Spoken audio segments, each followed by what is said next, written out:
On va regarder Proverbe 10, verset 9. Et c'est en partie ce que je partageais avec les jeunes vendredi à propos de l'intégrité. L'intégrité, c'est la marche dans la vérité. Et il y a quelque chose qui est très important qu'on doit apprendre à faire, sinon ça ne marchera jamais dans tes finances. C'est quelque chose qui est anti-culture burundaise. Mais il va falloir que tu changes. Vous savez, la culture, quand elle n'est pas conforme à la parole de Dieu, on doit la changer. Et il est important d'apprendre à marcher dans la vérité. Quand tu veux fonctionner dans les finances divines, il faut que tu sois quelqu'un de clair, de transparent. Tu ne pourras jamais prospérer si tu n'es pas quelqu'un de transparent. L'opposé de la transparence, c'est être flou ou c'est être vraiment ou cacher tout ce que tu fais.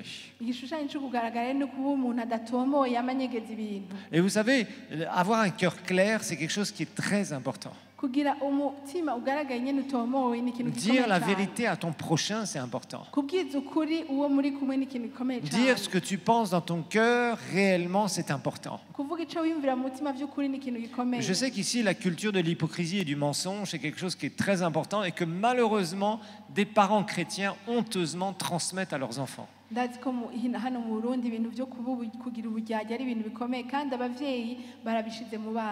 Si tu as été sauvé à un âge adulte, parce que et puis peut-être que tu as été éduqué dans ce genre de culture,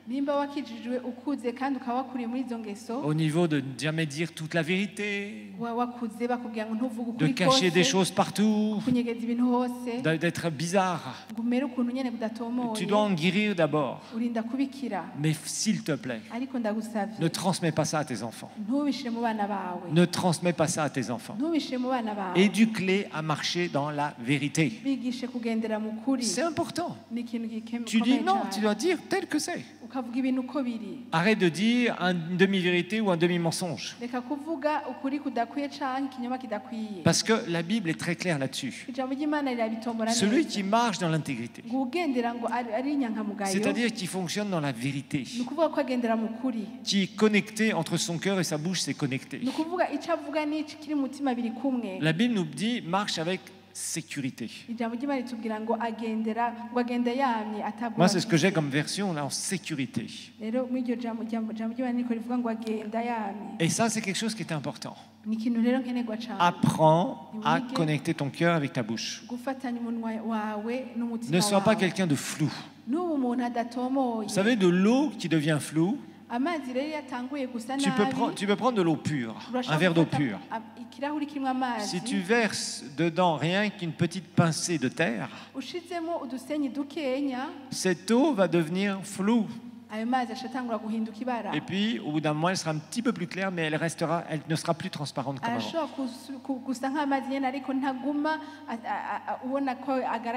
Et si tu remets encore une petite pincée, juste un peu de terre, l'eau va devenir encore plus floue. Et il va falloir que tu attendes des heures et des jours pour qu'elle soit un peu plus transparente. Fais attention. Fais attention. Je vais te dire une chose. Si tu es quelqu'un qui est toujours en train de parler d'une façon floue, tu ne pourras jamais grandir dans la foi. Au début, tu vas décoller un peu.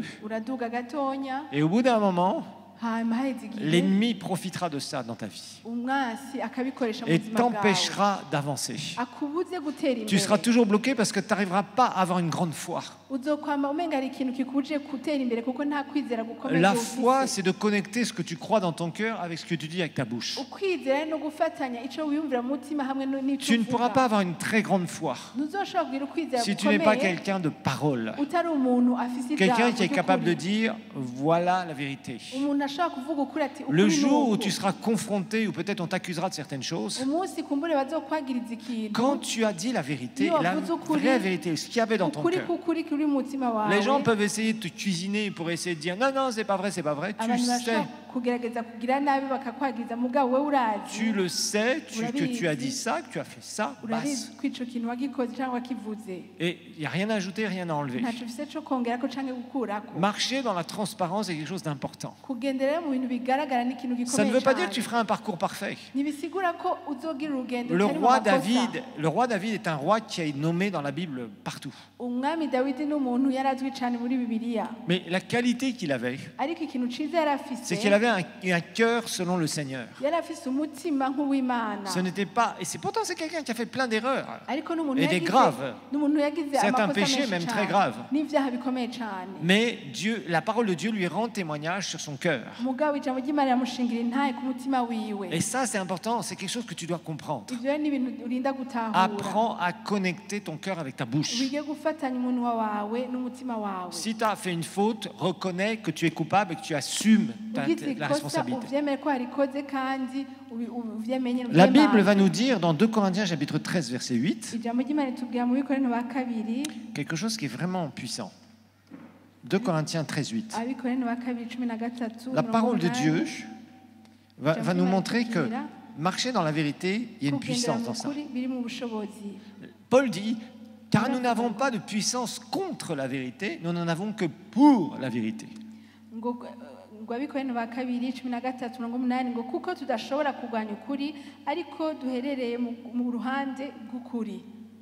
Quel type de personne es-tu? Tu fais des promesses financières que tu ne tiendras jamais? Par exemple, tu essayes que quelqu'un te prête de l'argent et tu lui dis je vais te rendre ça dans 2 semaines et tu n'as aucune intention dans ton cœur de rendre ça dans 2 semaines. Ça s'appelle un mensonge. Et tu te feras rattraper par la vérité. Fais attention. Fais attention. Parle la vérité à ton prochain. Parler la vérité te coûtera des fois cher. Des fois ça te coûtera. Oui, ça te coûtera au début. Mais à moyen terme et à long terme, crois-moi, ça va payer. Pourquoi? Parce que quand tu es transparent, Dieu obligatoirement va mettre une bénédiction particulière dans ta vie. Quand tu es flou, il y a quelque chose qui ne colle pas. Donc fais attention à cela. Regardons pour clôturer le psaume 15. Le psaume 15, les premiers versets. Dans le psaume 15, on voit qu'il y a quelque chose de spécial. Ô Éternel, qui séjournera dans ta tente, qui demeurera sur ta montagne sainte, c'est-à-dire dans ta présence?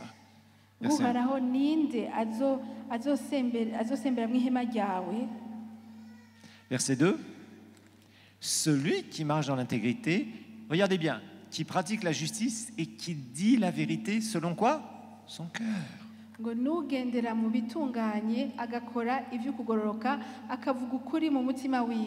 Connecte ton cœur avec ta bouche. Il faut apprendre à le faire. Tu ne pourras jamais aller loin avec le Seigneur si tu ne pratiques pas ça tous les jours de ta vie. Je te garantis, tu ne pourras jamais. Est-ce que le groupe de louange peut se mettre en place? Merci. Tu ne pourras jamais avancer loin avec le Seigneur. Tu pourras avoir une belle destinée, un bel appel. Tu pourras vraiment voir certaines choses, je dirais, au début de ta vie avec le Seigneur. Au bout d'un moment, tu vas plafonner. Et dans les finances, tu te feras rattraper. Celui qui marche dans l'intégrité, la vérité, il a une assurance. Il a une sécurité. Celui qui ne le fait pas, il se met en danger. Vous savez, parfois des gens disent des demi-vérités, comme un verre. Vous savez, quand vous remplissez la moitié d'un verre. Eh bien, il y a des gens qui, si on dit, alors le verre est à moitié plein ou à moitié vide?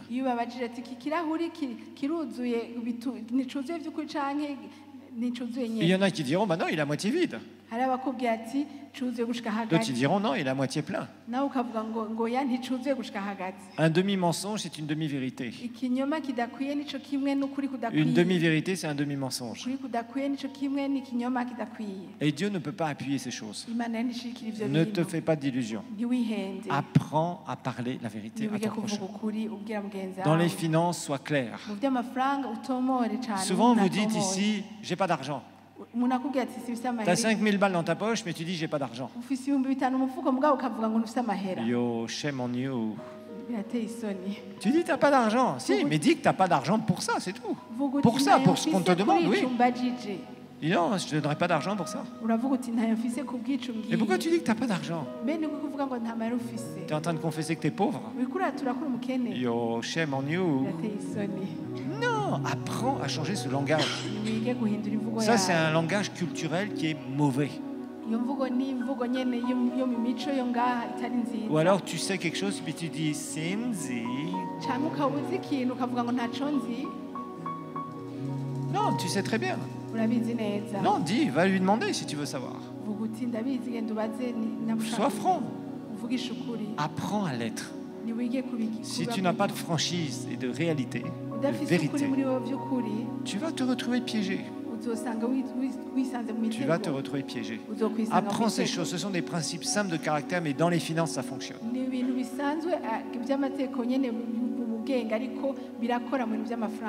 Dites un joli amen. Allez, on va donner au Seigneur.